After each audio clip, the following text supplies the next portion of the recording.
Hey, do you want to learn how to change Hostinga website builder site logo? In this video, I'm going to show you how to do it. So if you found this video helpful, don't forget to like, subscribe, and let's get to it. All right, first, you need to go to edgepanel.hostinga.com, and on it on the left-hand side, press on websites and then websites list. On the right-hand side, you're going to find your projects. I'm going to use this one. This is my Hostinga website builder project. I'm going to click on edit website, and it's going to take us over to our editor page. Now on it, you can select here on the top left, click on this. And then you're going to find this header settings. Under it, you've got logo. It probably would be selected as text. So you need to switch to image. And now you can upload your own logo image. So I'm going to press here to replace the image. And I've already uploaded one of my own logo. I'm going to click here on the upload files on the top right, and then you can upload your own logo. For example, I'm going to press on this one and it's going to upload the logo here. So I'm just going to click on select, and that's it. We have now uploaded our logo on our website. So here you can change the logo width like this. And if you want, you can also use the AI to create a unique logo if you don't have one. So we can click here to create a new logo, and it's going to take you over to logo.hostinga.com. And on it, you can create a logo with AI, or you can create yourself as well.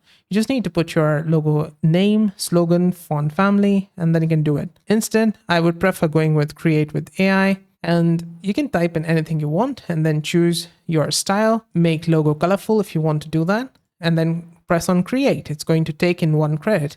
I've got 1 credit left here, but you can buy more credits. And this is one of the example of the logos that it can generate. And yeah, that's it. That's how to change Hostinga website builder site logo. If this video helped solve a problem, let me know with a like and comment. And on the right hand side, you're going to find more Hostinga website builder related guides and fixes. See you there, and bye for now.